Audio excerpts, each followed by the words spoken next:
Bismillahirrahmanirrahim. Assalamualaikum warahmatullahi wabarakatuh. Alhamdulillahilladzi hadana li hadza wa ma kunna linahtadiya laula an hadana Allah. Asyhadu an la ilaha illallah wahdahu la syarikalah wa asyhadu anna Muhammadan abduhu wa rasuluhu la nabiyya ba'da amma ba'd. Alhamdulillah, setelah kita menunaikan salat zuhur berjamaah, kita masih diberikan hidayah oleh Allah Subhanahu wa taala sehingga kita bisa duduk sejenak menuntut ilmu. Dalam sebuah hadis, Nabi SAW pernah melewati majelis zikir, kemudian Nabi mengatakan hadza khair. Majelis zikir itu dikomentari bagus, ini bagus. Kemudian Nabi SAW melewati majelis ilmu, kemudian kata Nabi hadza khair, dan ini juga baik. Tapi Nabi SAW duduk di majelis ilmu ya. Oleh karena itu seorang sahabat yang bernama Ibnu Abbas katanya, saya duduk sesaat, waktu singkat 1 jam, lebih baik daripada saya salat sunnah 1000 rakaat, karena keutamaan menuntut ilmu ya. Alhamdulillah kita diberikan kesempatan banyak. Sholat zuhur berjamaah sudah kita tunaikan. Sebelumnya ada qobliyah dan ba'diyah, tambah lagi duduk sejenak untuk menuntut ilmu. Dan sebelumnya saya ucapkan terima kasih kepada pengurus yang telah mempersilahkan waktunya kepada saya untuk mempresentasikan materi yang ya, insya Allah bermanfaat buat saya pribadi dan bagi yang hadir pada siang kali ini, dengan tema skema global peristiwa-peristiwa menjelang hari kiamat. Nah, skemanya seperti ini, saya perlihatkan.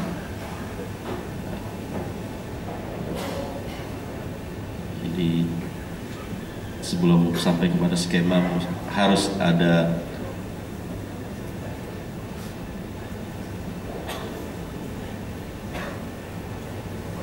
ini kira-kira skemanya seperti ini. Dengan skema ini kita bisa mengetahui apa yang akan terjadi di masa yang akan datang, tapi bukan melalui paranormal, peramal, bukan melalui ki ini, ki itu, bukan melalui eyang ini, eyang itu, bukan, tapi melalui Al-Quran dan Sunnah yang menciptakan langit bumi beserta isinya, yaitu Allah Subhanahu wa taala yang mengetahui yang gaib, yang telah lalu, sekarang, dan yang akan datang. Bahkan kejadian di hari kiamat nanti Allah Subhanahu wa taala sudah memberikan informasinya kepada kita. Dan mengapa kita mempelajari tanda-tanda peristiwa-peristiwa yang akan terjadi menjelang hari kiamat? Karena memang naluri manusia ingin tahu sesuatu yang akan terjadi.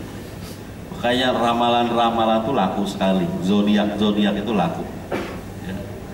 Makanya untuk mengalihkan orang kepada jalan yang lebih benar, mari kita membicarakan masalah-masalah yang gaib di masa yang akan datang melalui firman-firman Allah dan hadis-hadis Nabi. Karena sudah pasti selain itu akan menambah keimanan kepada kita. Oh, ternyata apa yang dikatakan Al-Quran benar terjadi. Oh, ternyata apa yang dikatakan Nabi SAW benar-benar terjadi. Sehingga akhirnya menambah keimanan bagi kita. Dan juga bukan berarti kita lari dari kenyataan, tapi kita siap-siap sebelum sesuatu terjadi. Kita sudah tahu duluan, ketimbang kita belum tahu tiba-tiba sudah terjadi. Jadi lebih baik kita tahu dulu sebelum terjadi. Jadi bukan mubazir kita membicarakan hal-hal yang akan terjadi di masa yang akan datang. Nah, beberapa masa yang lalu sempat terjadi ramalan bahwa kiamat akan terjadi pada bulan Desember tahun 2012. Alhamdulillah ternyata sudah lewat ya. Kita belum mengalami kiamat ya. Dan ternyata kita masih sehat-sehat saja. Bumi masih seperti sekarang ini, belum terjadi hal-hal yang dahsyat. Ini referensi-referensi saya ambil bukan dari karya saya sendiri, tapi dari kitab-kitab. Di antaranya kitab ini kitab berbahasa Arab yang saya beli ketika saya di Riyadh, jual dengan harga murah dan sudah terjemahkan. Ini kemudian yang kedua itu tesis magister dari Ummul Qura. Kemudian ada lagi beberapa referensi. Nah, mengenai hari kiamat tidak ada satupun yang tahu kapan terjadinya hari kiamat. Malaikat Jibril tidak tahu. Begitu pula Nabi kita Nabi Muhammad SAW tidak tahu. Maka selain mereka berdua pasti lebih tidak tahu. Loh, orang malaikat Jibril ini kan malaikat yang paling dekat dengan Allah. Pemimpinnya para malaikat. Kalau bangsa malaikat saja yang dekat dengan Allah Subhanahu wa Ta'ala, tinggalnya di langit, nggak tahu kalau kiamat itu kapan, apalagi kita manusia. Dan juga orang yang paling mulia di sisi Allah Subhanahu wa Ta'ala, yaitu Nabi Muhammad SAW saja tidak tahu, apalagi manusia-manusia yang lain. Nah, makanya ramalan-ramalan yang diungkapkan tidak ada satupun yang benar, semuanya meleset. Baik dari para dukun, bahkan ulama sendiri pun ada yang berusaha meramalkan. Ada Imam Suyuti, ini ahli hadis, juga pernah terjebak meramalkan bahwa kiamat akan terjadi pada awal abad 1400. Sekarang sudah 1400 sekian. Ya, ada yang menafsirkan, Ibnu Jarir At-Tabari ahli tafsir pun pernah tergiur untuk meramalkan abad 11, abad 10. Tapi semuanya tidak ada yang benar, meleset semuanya. Nah, dalil dari Al-Quran, yas'alunaka anis-sa'ah, mereka bertanya kepadamu tentang hari kiamat, kapankah terjadinya? Katakanlah, sesungguhnya pengetahuan tentang hari kiamat itu adalah pada sisi Rabbku. Tidak ada seorang pun yang dapat menjelaskan waktu kedatangannya selain Dia. Kiamat itu amat berat huru-haranya bagi makhluk yang tinggal di langit maupun di bumi. Kiamat itu tidak akan terjadi atau datang kepada kalian secara tiba-tiba. Jadi nggak datang, kecuali tiba-tiba. Tidak bisa diprediksikan, tiba-tiba datang. Tidak tahu. Sebagaimana seorang ustadz meninggal, Ustadz Jeffrey meninggal, tidak tahu. Beritanya ada di malam hari. Ya, seperti itu pula kematian. Begitu pula dengan hari kiamat, tidak ada yang tahu dan kejadiannya secara mendadak. Mereka bertanya kepadamu seakan-akan kamu mengetahui, padahal Nabi juga nggak mengetahui. Ya, banyak juga ada hadis-hadis ini, ayat-ayat yang lain. Saya tidak bacakan satu persatu. Dan ini juga dalil dari hadis Nabi. Ketika Nabi SAW ditanya oleh malaikat Jibril, ya Muhammad akhbirni anis-sa'ah, wahai Muhammad, berikan informasi kepadaku tentang hari kiamat itu, kapan terjadi. Nabi menjawab, mal mas'ulu anha bi'a'lama minas sa'il. Orang yang ditanya, yaitu Nabi Muhammad SAW, tidak lebih tahu daripada orang yang bertanya, yaitu malaikat Jibril. Nah, jika Jibril tidak mengetahui kapan hari kiamat itu terjadi sehingga perlu bertanya kepada Nabi Muhammad, begitu pula Nabi Muhammad SAW tidak bisa menjawabnya, maka berarti tidak ada yang tahu kecuali Allah Subhanahu wa Ta'ala. Nah, cuma kita dikasih informasi oleh Nabi SAW tentang tanda-tandanya. Ya, dikasih tahu. Ya. Nah, itu secara umum tanda-tanda itu ada dua, ya. Tanda-tanda kiamat kecil, tanda-tanda kecil, bukan tanda-tanda kiamat kecil. Tanda-tanda kecil menjelang datangnya kiamat. Yang kedua, tanda-tanda besar menjelang datangnya kiamat. Nah, tanda-tanda yang kecil itu, tanda-tanda kecil kiamat sudah terjadi dan sudah selesai. Misalnya apa diutusnya Nabi. Nabi mengatakan, bu'ithu ana wasa'atu kahataini. Aku diutus oleh Nabi, oleh Allah Subhanahu wa Ta'ala, dan antara diriku dengan kiamat seperti jari telunjuk dengan jari tengah, sudah dekat. Dan itu sudah terjadi. Nabi diutus, bahkan beliau sudah wafat. Salah satu tanda kiamat kecil sudah terjadi dan selesai. Ada juga sudah terjadi dan masih berlanjut. Apa itu? Gempa. La taqumu sa'ah hatta taqsura dzalazil, katanya.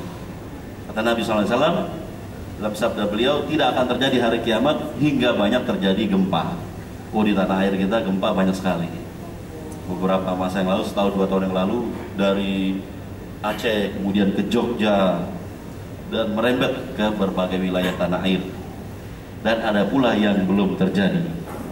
Nah, kalau sudah terjadi semua, keluar semua tanda-tanda kiamat kecil, maka berarti tanda-tanda kiamat besar akan terjadi. Nah, di tanda-tanda besar kiamat belum satu pun yang keluar saat ini, belum ada. Dan itu ada 10 tanda-tanda besar kiamat. Nah, ini disabdakan oleh Nabi SAW dalam hadis diriwayatkan Imam Muslim, sungguhnya kiamat tidak akan terjadi sebelum kalian melihat 10 tanda sebelumnya. Maka beliau menyebutkan ad-dukhan, keluar asap hitam, kemudian khurujud dajjal, keluarnya dajjal, kemudian dabah, binatang melata yang keluar dari perut bumi, kemudian terbitnya matahari dari barat, kemudian turunnya Isa bin Maryam, kemudian keluarnya Ya'juj dan Ma'juj, terjadinya pembenaman bumi yaitu di wilayah timur, barat, dan di Jazirah Arab. Dan yang terakhir adalah keluar api dari Yaman yang menggiring manusia menuju mahsyar mereka, tempat berkumpul terakhir manusia di muka bumi sebelum menjelang kiamat. Ini diinformasikan oleh Nabi SAW tidak berurutan. Makanya para ulama berijtihad secara tertibnya bagaimana urutannya. Nah, kira-kira seperti ini. Tadi nanti didukung oleh hadis-hadis Nabi. Pertama, tanda-tanda besar kiamat adalah munculnya Dajjal. Yang kedua, setelah itu turunnya Isa bin Maryam. Nah, di sini terjadi banyak perselisihan di kalangan ulama. Kemudian keluarnya Ya'juj dan Ma'juj. Kemudian pembenaman bumi di wilayah timur, barat, Jazirah Arab. Kemudian keluar asap hitam, dukhan. Kemudian terbit matahari dari barat, pintu taubat sudah tertutup, gak ada lagi orang yang bisa masuk Islam. Karena sejak matahari terbit dari barat itu dianggap seakan-akan sudah masuk kepada kehidupan akhirat. Sudah tidak ada lagi peluang orang masuk Islam. Yang Islam selesai. Tapi yang kafir mau masuk Islam sudah tutup pintu taubat. Kemudian keluarlah binatang melata dari perut bumi, dan ini ada dalam Al-Quran, dan itu akan menstempel orang-orang beriman dengan stempel mukmin dan orang-orang yang kafir dengan stempel kafir. Baru yang ke-10 keluar api dari Yaman menggiring manusia menuju mahsyar. Api dari Yaman ini mengelilingi manusia sehingga dikumpulkan di suatu tempat di mahsyar. Nah, tanda-tanda kecil kiamat keluar lebih dahulu sebelum tanda-tanda besar kiamat. Karena sebagian tanda-tanda kecil kiamat sudah terjadi dan selesai, sementara tanda-tanda kiamat besar belum satu pun yang terjadi sampai saat ini. Nah, kemudian secara global keluarnya seluruh tanda kiamat kecil, kemudian keluar 10 tanda kiamat besar, baru terjadi hari kiamat. Nah, ini tanda-tanda kiamat kecil. Nah, ini dia tanda-tanda kiamat kecil. Diutusnya Nabi SAW, wafatnya Nabi SAW, angin topan, bencana, wabah, gempa, banyak terjadi fitnah, hadirnya orang yang mengaku Nabi. Nah, ini sudah banyak sekali di Indonesia ini. Ya. Bukan hanya Nabi kalau di Indonesia ini, sampai mengaku Tuhan. Dahsyat di Indonesia ini. Semua aliran subur di Indonesia. Kemudian hilangnya amanat, ya. Terangkatnya ilmu dan tersebarnya kebodohan di tengah masyarakat. Tersebarnya zina, riba, dan miras, minuman keras. Ada di Alfa, ada di Indomaret, jual. Sudah banyak. Banyaknya pembunuhan, ya kalau dikalkulasi menit per menit, bahkan sudah sampai tingkat detik. Kemudian berlomba-lomba meninggikan bangunan, ya sudah tidak bisa ke samping, kiri, kanan, ke atas. Banyak hujan tapi tidak menumbuhkan tumbuhan, justru menumbuhkan banjir dan macet. Budak wanita melahirkan tuannya. Ada yang menafsirkan memang dia statusnya budak menikah dengan seorang lelaki yang merdeka, maka anaknya statusnya jadi merdeka. Ada juga yang mengatakan bahwa seorang wanita melahirkan anak yang durhaka sehingga orang tuanya diperbudak. Jadi ada dua pendapat. Waktu terasa begitu cepat, pasar semakin berdekatan dan banyak. Wah, ini sudah banyak sekali tanda-tanda kecil kiamat sudah keluar. Syirik di tengah umat muncul. Ya, beberapa waktu yang lalu, bahkan sampai sekarang, dulu ada minuman namanya Ponari Sweat, ya. Bukan Pocari Sweat tapi Ponari Sweat. air putih dimasukin batu, jadi Ponari Sweat itu lebih ampuh katanya daripada Pocari Sweat. Ya. Orang tua yang berlaga seperti anak muda, wafatnya orang-orang soleh. Banyak wanita yang berpakaian tapi seperti tidak berpakaian. Ya. Maaf, ini tidak menutup auratnya banyak ya, di jalanan. Ya. Banyak orang meninggal secara tiba-tiba. Banyak orang yang berharap cepat mati karena sangat berat hidupnya. Ya, loncat dari lantai berapa, dari mall, dari supermarket, banyaknya perempuan. Nah, ini hadis-hadisnya. Ya, tadi yang saya ungkapkan itu ada hadis-hadisnya semua. Diutusnya Nabi, banyaknya penyakit, fitnah, hadirnya orang mengaku Nabi. Ya. Nabi bersabda, tidak akan terjadi kiamat sebelum hadirnya para dajjal dan para pendusta yang jumlah mereka mendekati 30 dan semuanya mengaku Nabi dan Rasul. Hadis Sahih Muslim. Hilangnya amanah, terangkatnya ilmu, dan tersebarnya kebodohan, ini semua dalil-dalil yang tadi saya ungkapkan. Nah, ini semuanya ada dalil-dalilnya. Nah, kalau sudah keluar tanda-tanda kiamat kecil, maka keluarlah nanti tanda-tanda kiamat besar. Dan itu dimulai dari sini. Dajjal, Isa bin Maryam. Nah, ini skemanya seperti ini. Sebelum keluar tanda-tanda kiamat besar, itu akan muncul Imam Mahdi. Dalam Quran dan Sunnah ini nanti terjadi perdebatan juga di kalangan ulama. Oh, Imam Mahdi nggak ada.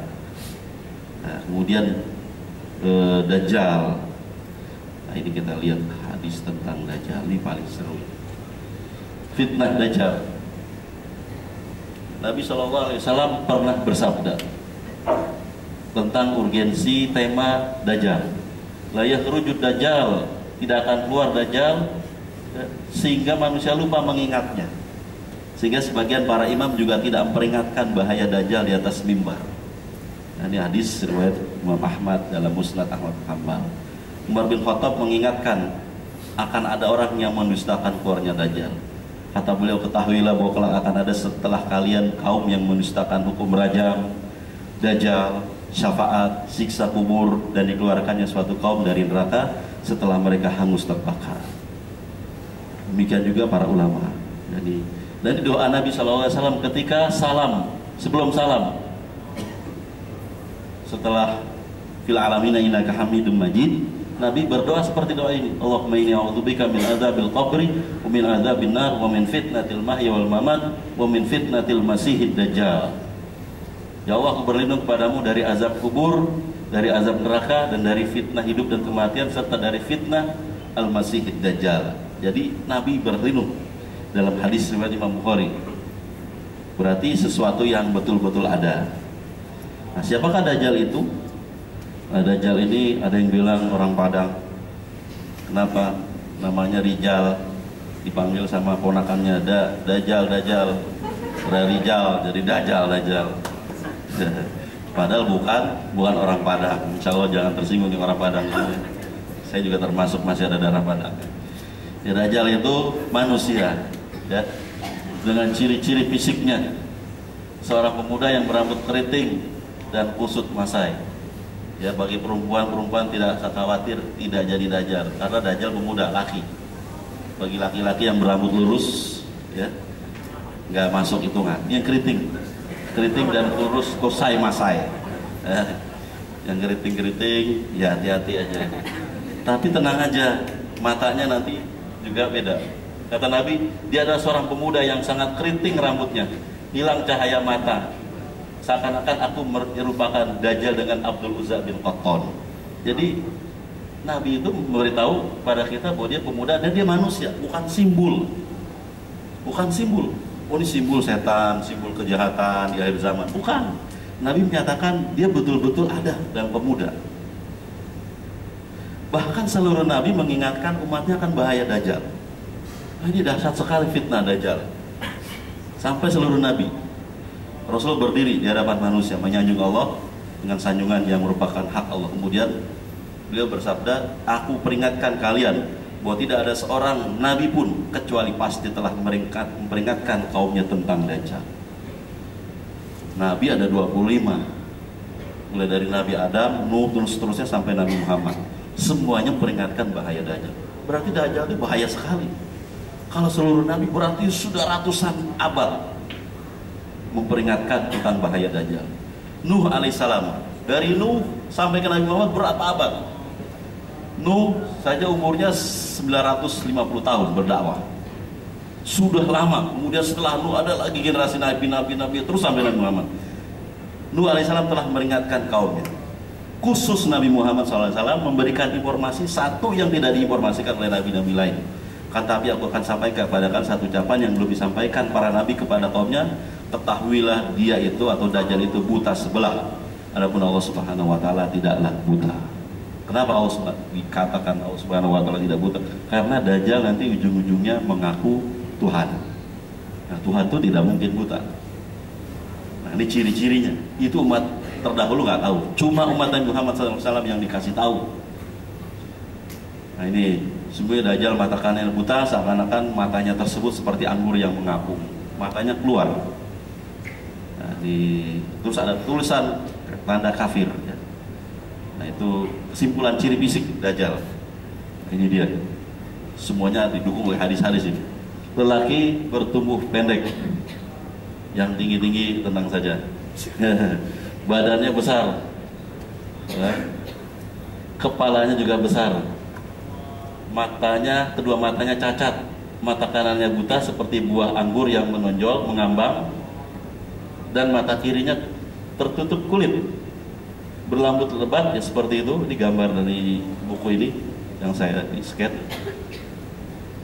Makanya ada yang bilang saya baba Dajjal, ternyata sudah meninggal. Ini Dajjal belum meninggalnya, umur cuma 40 hari.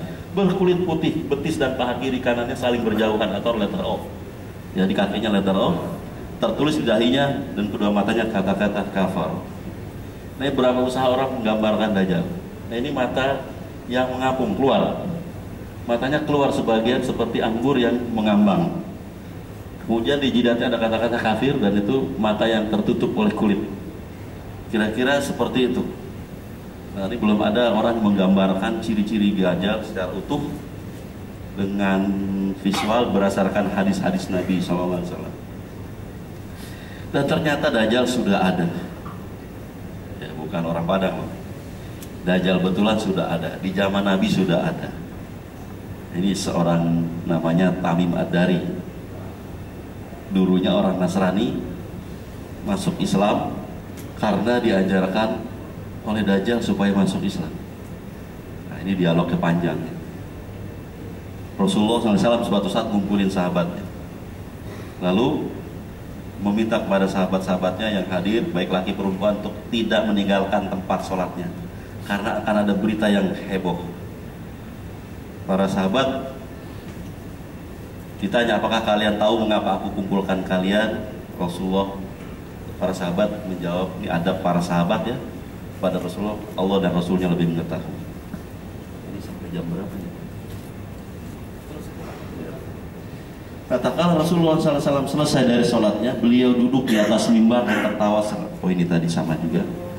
Nabi SAW bersabda, sungguhnya demi Allah aku tidak mengumpulkan kalian untuk sesuatu yang mengembirakan atau menakutkan kalian, tapi aku mengumpulkan kalian karena Tamim Ad-Dari ini simbol-simbolnya seperti ini ya, sudah banyak ya, mata satu ya, simbol-simbol mata satu sudah banyak di zaman sekarang, makin banyak, dan itu yang diprediksi oleh Nabi.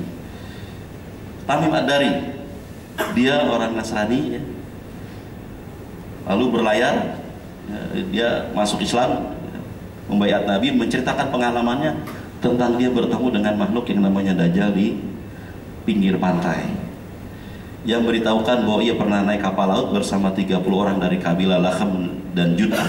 Lalu mereka dipermainkan oleh ombak hingga berada di tengah-tengah.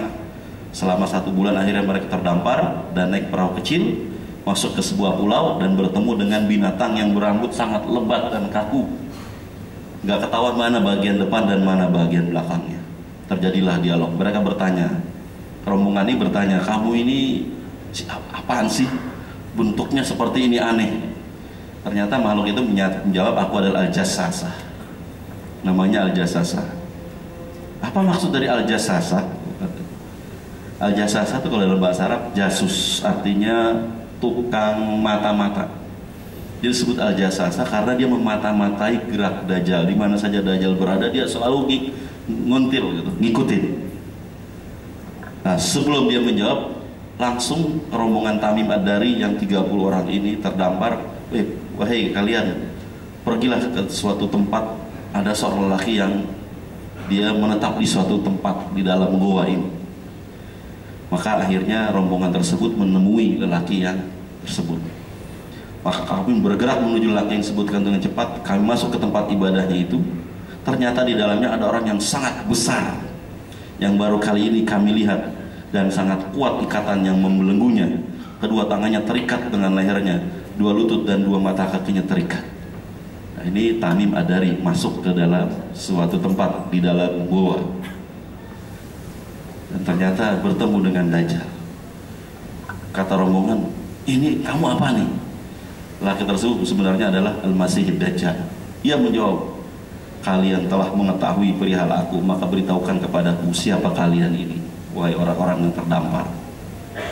Mereka menjawab, kami orang-orang dari Arab, kami naik kapal, tapi ternyata kami mendapati laut sedang berombak, ya, sehingga kami dipermainkan ombak, akhirnya terdampar ya, ke pulau ini. Lalu kami naik perahu kecil, bertemu dengan binatang yang sangat lebat dan kaku rambutnya, nggak tahu bagian depan dan mananya. Kemudian dia merintahkan saya bertemu dengan engkau. Ketika aku tanya, dia adalah binatang nama Al-Jassasa. Nah, terjadilah dialog antara Dajjal yang belum mengungkapkan rahasia dirinya kepada rombongan. Kabarkan kepadaku tentang pohon-pohon kurma di Baisan. Kami jawab, tentang apa engkau minta beritanya? Aku bertanya kepada kalian tentang pohon kurmanya, apakah masih berbuah? Dijawab, ya, kelak akan tidak berbuah. Ya, ini kata Dajjal. Kemudian kabarkan kepadaku tentang Danau Tobariyah, sebuah danau ya, nanti ini danau ini airnya akan diminum oleh Ya'juj wa Ma'juj, skemanya ada. Tentang apa beritanya? Apakah masih ada airnya? Oh, masih banyak katanya. Nanti kelak akan habis airnya. Kemudian kabarkan tentang mata air Zughar di Sam. Tentang apa beritanya? Apakah masih ada airnya dan apakah penduduknya masih memanfaatkannya untuk bertani? Iya, airnya masih banyak dan masih dimanfaatkan untuk bertani. Kemudian kabarkan kepada tentang seorang nabi yang ummi, yang nggak bisa baca dan nulis. Apa yang dia lakukan? Nah, Tamim Ad-Dari yang masih Nasrani ini menjawab, ia telah muncul dari Mekah dan sekarang tinggal di Yathrib, Madinah. Apakah orang-orang Arab memeranginya? Kami menjawab, iya. Lalu ia berkata, apa yang dia lakukan terhadap orang-orang Arab? Maka kami beritahukan bahwa ia telah menang atas orang-orang Arab di sekitarnya dan mereka taat kepadanya. Ia bertanya, apakah hal itu sudah terjadi? Kami menjawab, iya. Nah, ini kata Dajjal, sesungguhnya baik bagi mereka untuk taat kepadanya. Nah, dari kata-kata Dajjal ini akhirnya Tamim Ad-Dari menemui Nabi, sifat-sifat Nabi itu, dan akhirnya beriman dan membaiat Nabi. Jadi yang ngajarin Tamim Ad-Dari masuk Islam ini diantaranya berita-berita dari Dajjal. Dan aku beritahukan kepada kalian tentang diriku, sungguhnya aku adalah Al-Masih. Aku akan berjalan di muka bumi dan tidak kutinggalkan satu negeri pun kecuali aku akan singgah padanya dalam waktu 40 malam, kecuali Mekah dan Thaibah. Tidak sebut Madinah. Dajjal mengungkapkan dengan kalimat Thaibah. Keduanya haram bagiku. Setiap kali aku masuk pada salah satunya, malaikat menghadangku dengan pedang terhunus tangan menghalangiku darinya. Dan sungguh setiap celah dari dua kota itu ada malaikat yang menjaganya. Hampir-hampir aku diberikan izin untuk keluar sehingga aku bisa. Jadi hampir 14 abad yang lalu Dajjal mengungkapkan demikian. Kata Nabi, dia akan keluar dari arah timur ya. Dia akan keluar dari arah timur. Tempat keluarnya, kata Abu Bakar Siddiq, bahwa Dajjal akan keluar dari negeri timur yang dikatakan Khurasan, yang akan diikuti oleh orang yang muka mereka seperti tameng. Nah, ini Khurasan. Dia akan keluar di sini, Khurasan. Ya. Khurasan itu wilayah di Iran. Khurasan di wilayah di Iran. Di sini Iran. Nah, ini wilayah yang besar. Wilayahnya juga subur dan belum pernah dikunjungi oleh orang. Nah, ini wilayahnya pegunungan. Dan dia akan diikuti oleh orang Yahudi Asbahan. Nah, Kata Nabi akan diikuti akan mengikuti Dajjal 70 orang Yahudi Aspahan, mereka mengenakan baju toyalisah. Nah itu tadi Yahudi Aspahan, dia akan keluar dari Khurasan. Ini Nabi menafsirkan, memberikan informasi, dia akan keluar dari Khurasan dan akan diikuti oleh Yahudi Aspahan. Loh, kita bertanya, emang di Aspahan ada orang Yahudi? Kan orang Yahudi ada di Palestina. Nabi tahu dari mana? Dari Allah. Nah ini dia, akan mengikuti Dajjal 70.000 orang Yahudi Aspahan, mereka mengenakan baju toyalisah. Ternyata di Aspahan ini sekarang sudah ada 30.000 orang Yahudi, ya, 30.000 orang Yahudi, kurang 40.000 lagi, ya. Nanti saya kasih lihat, ada filmnya di YouTube. Nah baju toyalisah seperti ini, ya, ini baju toyalisah. Ini pendeta-pendeta Yahudi, ya, pakai baju seperti ini. Ini ada, semoga ada filmnya.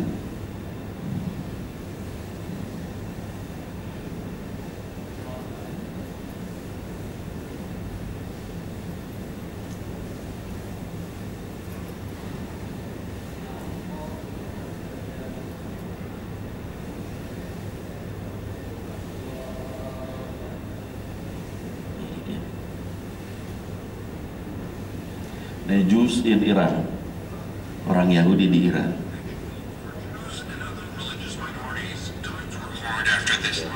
Di YouTube acara Don't Tell My Mother adalah salah satu channel stasiun TV.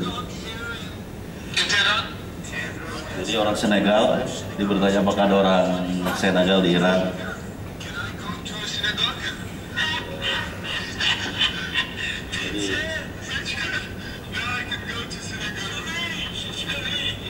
Nah ini dia, ternyata di Iran persis, ini di Aspahan, orang Yahudi pakai baju toyalisah ini dia, ya.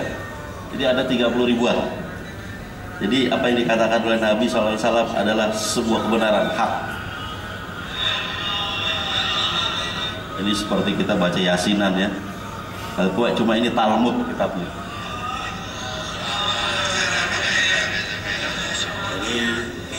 Parlemen, salah seorang anggota parlemen di Iran, orang Yahudi, utusan dari orang Yahudi, namanya Ciamik Mersedek.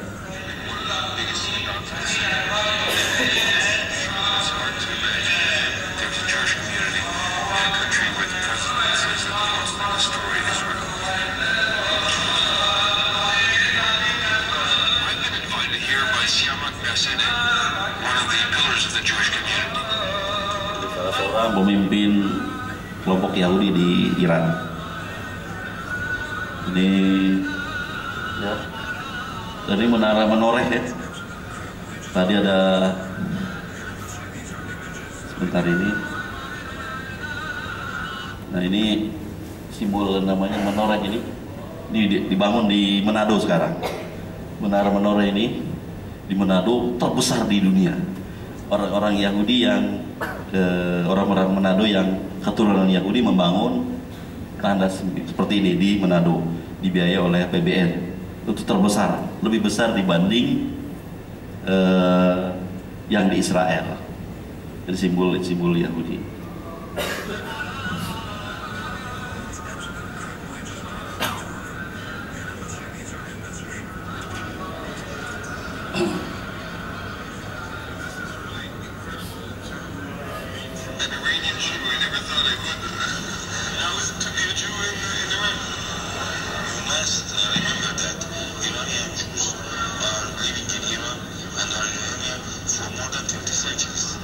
Jadi Iran, orang-orang Yahudi dan orang Iran itu sudah hidup bersama lebih dari 20 abad. Ya, problemnya katanya dia minoritas, ya, tapi hidup senang dia di Iran, di Aspahan. Ya, nggak mau ke Israel, nggak mau ke Jerman. Kenapa? Diteliti karena kalau dia tinggal di Aspahan, dia akan menjadi pengikut elit. Karena ya Dajjal itu bagi orang Yahudi adalah Al-Mesiyah, Masih yang dijanjikan, dia adalah pemimpin besar mereka di akhir zaman. Pemimpin mereka di akhir zaman, dan mereka bangga kalau nanti keluar dari Khurasan dan mereka menjadi orang terdekat 70.000. Ya. Nah, ini hadis-hadis Nabi SAW. Nah, ini dia juga ya, di Iran ya, masuk parlemen juga. Tapi Ahlus Sunnah nggak boleh di Iran. Syiah itu Ahlus Sunnah nggak boleh, Yahudi boleh. Nah ini dia, itu dia kejelekan Syiah.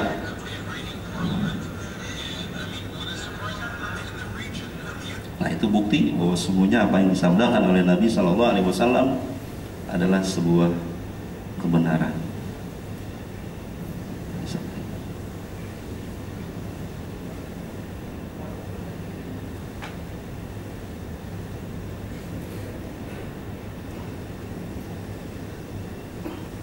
Dan ternyata di akhir zaman juga yang menjadi pengikut Dajjal terbesar adalah kaum wanita.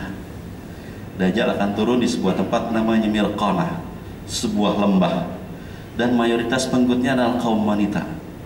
Sampai-sampai ada seorang lelaki pergi menemui istrinya, ibunya, putrinya, saudarinya, dan bibinya, kemudian mengikatnya karena khawatir keluar menuju Dajjal.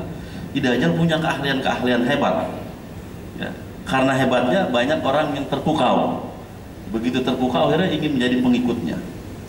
Nggak orang yang subur aja kemampuannya segitu, kumpul artis, ibu-ibu itu 9 orang wanita itu. Jadi nggak salah ya hadis ini ya. Yang subur tua sekali itu dia pindah dari istrinya Septian Dwi Cahaya pindah ke yang subur. Kenapa? Gampang. Makanya akhirnya kemudian orang-orang Arab yang bodoh, Arab-Arab Badui ya, orang kafir dan munafik semuanya juga akan menjadi pengikut Dajjal di akhir zaman. Rasul bersabda, tidaklah setiap negeri melainkan dikunjungi oleh Dajjal. Jadi Jakarta, Bogor, Tangerang, Jabodetabek semuanya akan dikunjungi. Amerika, London, Inggris semuanya akan dikunjungi oleh Dajjal, kecuali Mekah dan Madinah ya. Jadi dahsyat sekali, cepat. Ini macam-macam fitnah dan ujian. Bersamanya ada surga dan nerakanya. Dajjal punya surga dunia, kekayaan, kemewahan, melimpah.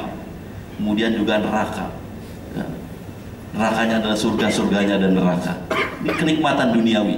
Jadi Dajjal akan memberikan kenikmatan dunia kepada pengikut-pengikutnya, dan kepada orang-orang yang menentangnya akan diancam dan seterusnya. Membunuh satu jiwa kemudian menghidupkannya kembali. Ada orang dimatikan kemudian dihidupkan kembali oleh Dajjal. Semua dengan izin Allah Subhanahu wa taala. Ya. Kemudian memerintahkan langit dan bumi supaya mengeluarkan, wahai langit keluarkan hujan, turunkan hujan turun. Kemudian wahai bumi keluarkan tumbuh-tumbuhan, keluar tumbuh-tumbuhan. Tapi kaum yang tidak mau mengikuti Dajjal, tidak sedikit pun harta yang tersisa pada mereka. Jadi fitnahnya begitu dahsyat ya, di zaman munculnya Dajjal ini. Akan diikuti oleh perbendaharaan harta. Jadi kalau ada Dajjal keluar kemudian ada runtuhan, wahai bangunan, runtuhan, keluarkanlah emas, tambang semuanya, maka keluar terbang. Ini punya kehebatan ya, seperti ya, Deddy Corbuzier dan seterusnya itu juga bisa matain linggis, menekukin linggis. Ini juga Allah berikan kemampuan. Banyak orang yang menjadi tertipu. Kemudian ada surga, neraka, sungai, air, gunung, roti. Jadi punya roti, punya gudang roti dan seterusnya, kekayaan melimpah. Negeri-negeri yang tidak dimasuki Dajjal, Mekah dan Madinah. Tadi sudah negeri yang lain adalah Baitul Maqdis juga tidak dimasuki, Bukit Tursina juga tidak dimasuki oleh Nabi. Cuma Dajjal menetap cuma 40 hari saja umurnya. Alhamdulillah nggak lama-lama. Rasul bersabda, berapa lama Dajjal? Ketika ditanya Rasul, berapa lama? 40 hari. Satu hari seperti 1 tahun, kemudian seperti sebulan, kemudian seperti sepekan, kemudian hari-hari lainnya seperti hari-hari kalian. Jadi begitu keluar hari pertama itu seperti 1 tahun. Jadi 1 hari bukan 24 jam, tapi 24 jam kali 365 hari. Jadi siangnya lama sekali dan malamnya lama sekali ketika dia pertama kali muncul. Maka para sahabat bertanya, Rasulullah, cukupkah kita ini sholat 5 waktu saja pada saat Dajjal keluar pertama kali? Tidak, katanya. Fakduru, hitung saja. Dari subuh ke zuhur berapa jam? Dari zuhur ke asar berapa jam? Dari asar ke maghrib berapa jam? Dari maghrib ke isya berapa jam? Dari isya ke subuh berapa jam? Walaupun masih terang. Jadi subuh, zuhur, asar, maghrib, isya kita lakukan mungkin di waktu siang. Bisa jadi subuh, zuhur, asar, maghrib, isya kita lakukan di waktu malam. Ketika pada malam, pada hari pertama Dajjal. Setelah lewat 1 tahun, kemudian 1 bulan. Jadi 1 bulan, sehari bukan 24 jam, tapi 24 kali 30 hari. Kemudian seminggu, dan setelah itu, setelah hari keempat seperti hari-hari kita. Ya kira-kira Dajjal itu akan hidup hampirlah 2 tahun. 365 hari, ditambah 30 hari, ditambah lagi 7 hari, dan ditambah 37. Ya, sekitar setahun lebih umurnya, tidak terlalu lama. Kapan dan bagaimana Dajjal mati? Nah, Isa bin Maryam turun pada hari ke-40 dari masa Dajjal keluar dan tinggal di muka bumi. Ketika Dajjal terakhir umurnya ke-40, Isa bin Maryam turun. Allah mengutus Isa bin Maryam yang mirip dengan Urwah bin Mas'ud. Maka Isa akan mencarinya lalu membunuhnya. Ya. Ketika musuh Allah Dajjal melihat Isa bin Maryam alaihissalam, ia melelehkan dirinya sebagaimana garam larut dalam air. Jadi punya kemampuan merubah dirinya, dikejar. Dan itu terjadi di mana? Di Palestina. Jadi peperangan akhir zaman antara 5 menit lagi. Baik. Sehingga akhirnya meleleh dan seterusnya. Kemudian Isa akhirnya memperlihatkan darah Dajjal sehingga Dajjal akhirnya habis di sebuah tempat yang bernama Bab Lut di Palestina. Dajjal dikejar oleh Nabi Isa hingga menemukannya di Bab Lut di Baitul Maqdis Palestina, lalu Isa pun membunuhnya. Selesailah masa Dajjal. Nah, itu tadi skemanya seperti itu. Ya, kalau sudah habis satu tanda kiamat, nah ini dia ya, satu tanda kiamat Dajjal habis, muncul langsung tanda kiamat kedua, itu turunnya Ibnu Maryam pada hari ke-40. Kemudian terjadi peperangan di akhir zaman, di perang akhir zaman. Sebagai penutup hadis, hari kiamat tidak akan terjadi hingga orang-orang Islam memerangi orang-orang Yahudi. Maka kaum muslim akan membunuh mereka hingga orang Yahudi bersembunyi di belakang batu dan pohon. Maka batu dan pohon berkata, wahai muslim, wahai hamba Allah, ini adalah orang Yahudi di belakangku, kemarilah ia, lalu bunuhlah ia, kecuali pohon korkot, karena sungguhnya ia adalah pohon Yahudi. Dan Yahudi pada saat itu dipimpin oleh Dajjal, sementara kaum muslimin dipimpin oleh Isa bin Maryam. Isa turun membawa syariat Nabi Muhammad SAW, dia akan melakukan sholat, puasa, haji, dan zakat, dan nanti dia wafat karena dia sekarang berada di langit kedua menurut hadis yang akidah yang benar. Kemudian akan turun di akhir zaman dan dia akan dikuburkan di muka bumi, dan sebagian ulama hadis mengatakan dikuburkannya di samping makom Nabi SAW. Oke, kalau di Madinah itu kalau kita masuk ke dalam tempat Nabi dikuburkan itu ada masih ruang kosong. Dan itu ulama hadis sepakat disitulah nanti Isa bin Maryam akan dikuburkan karena dia bukan Tuhan, dia adalah manusia. Minha khalaqnakum wa minha nu'idukum. Dari bumi, tanah kamu akan diciptakan dan kamu juga akan kembali ke tanah. Tidak boleh mati di langit, dia harus mati di muka bumi. Dan setelah itu terjadilah peristiwa-peristiwa keluar Ya'juj wa Ma'juj ya. Sebentar.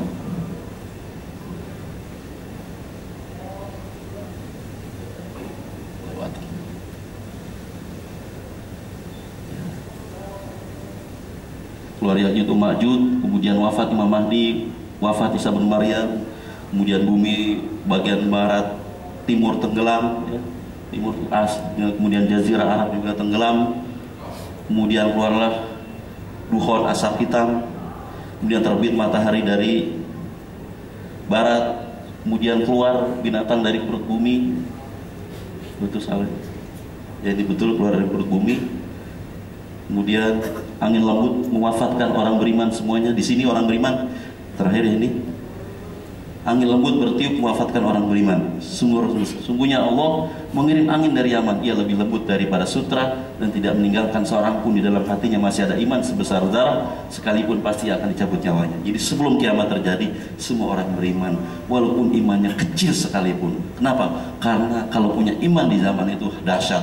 Karena manusia mulai rusak lagi menjelang kiamat, dan kiamat tidak akan terjadi kecuali bagi orang-orang yang sudah rusak. Maka setelah itu keluar api dari Yaman, sudah tidak ada lagi orang Islam, digiringlah semua orang-orang kafir di sebuah tempat namanya mahsyar, dan terjadilah hari kiamat. Mungkin yang bisa saya sampaikan secara global karena judulnya skema global bukan skema detail. Ya, semoga bermanfaat bagi saya pribadi dan bagi hadirin sekalian. Kurang lebih mohon maaf. Assalamualaikum warahmatullahi wabarakatuh.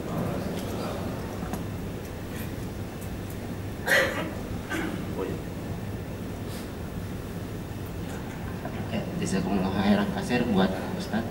Dan kepada ikhwan dan akhwat yang ada pertanyaan seputar tema kali ini, dipersilahkan.